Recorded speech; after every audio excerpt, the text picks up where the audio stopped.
The mark you see on my nail is a mark of a person who's just voted. What do Western ambassadors do in India? If my ambassadors did a fraction of that, you would all be up in arms. So I think there are double standards here. There is a reaction in many parts of the world to self-appointed custodians, people who've never fought an election, who are nothing to do with democracy, actually telling the rest of the world what is right and what is wrong in democracy. You know, democracy doesn't put food on your table. Actually, in my part of the world, it does. One of my favorite stories about Mahatma Gandhi was when he traveled to Britain and somebody asked him, "What do you think about Western civilization?" And he said, "I think it would be a good idea." We're still waiting. Yeah. So let me paraphrase that slightly. As we're having this discussion, this tortured discussion, what do you think about Western democracy?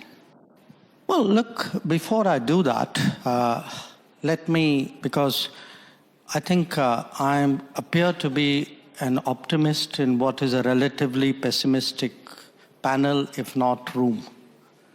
So I'll begin by sticking up my finger, and don't take it badly, it's the index finger. The mark you see on my nail is a mark of a person who's just voted. We just had an election in my state, just over.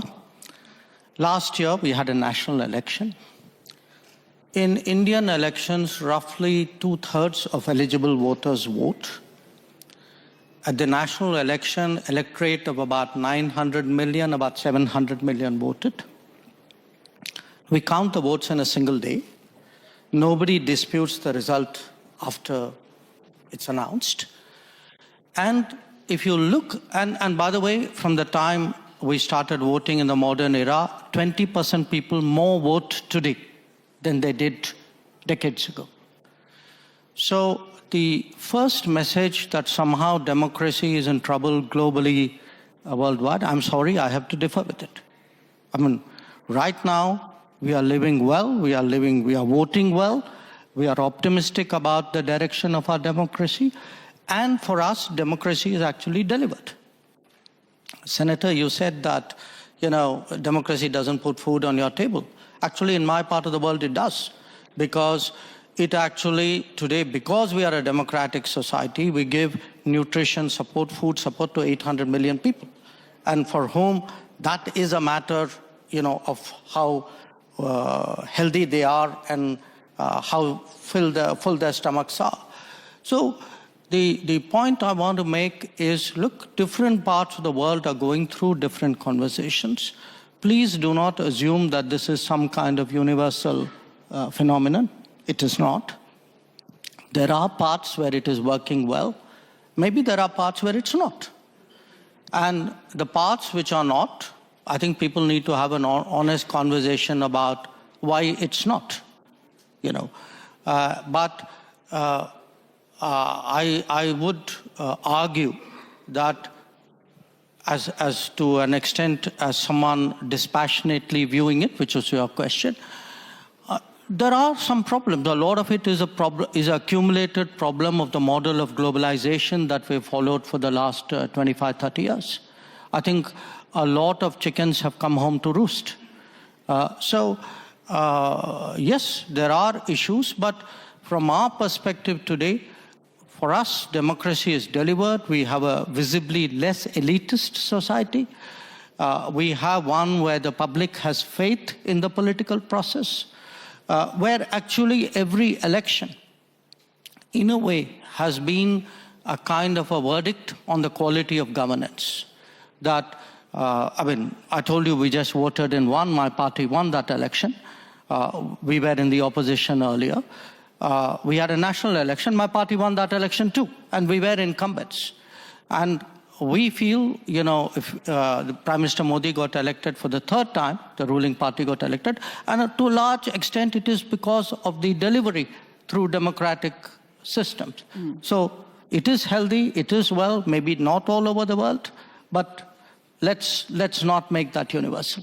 All big countries are unique to an extent, but we would certainly hope, to the extent we think of democracy as a universal aspiration, ideally a reality, but at least an aspiration, it is in large part because India chose a democratic model after independence. And it chose a democratic model because we had fundamentally a consultative, pluralistic society.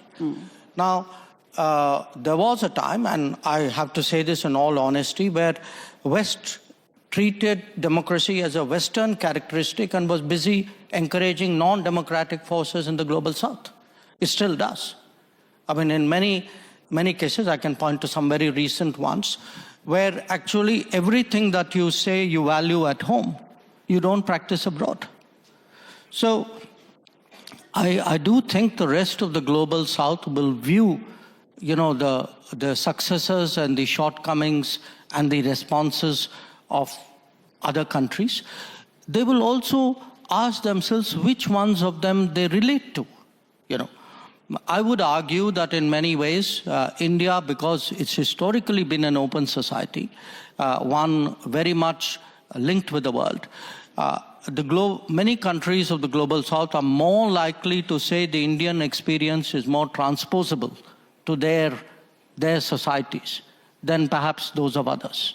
So I do think in our progress as a democracy, the fact that, for all the challenges that we've had, even at a low income, we have stayed true to the democratic model, which is almost, if you look at our part of the world, we're pretty much the only country that has done that. So I think it's something the West should look at, because if you do want democracy eventually to prevail, it's important the West also embraces successful models outside the West. I would challenge the equation of, liberalism in a kind of an international way with democracy. I do think different societies have their own cultures, their own values, their own ways of doing things. And the idea that there is some kind of one truth and one judgment and one norm, and that should be preached, propagated, evaluated, and judged. I think that is one of the big issues we're having today in politics. And it is done by think tanks, it's done by people who do ratings, it is done by newspapers. So I think there is a reaction in many parts of the world to self-appointed custodians, people who've never fought an election, who are nothing to do with democracy, actually telling the rest of the world what is right and what is wrong in democracy. And I think it is, to me, inevitable that it will be challenged. My second issue, is, look, every country has its mainstream politics. It has its outliers, okay?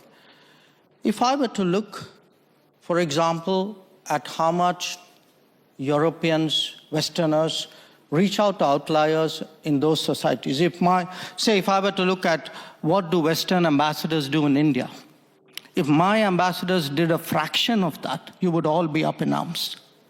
So I think there are double standards here.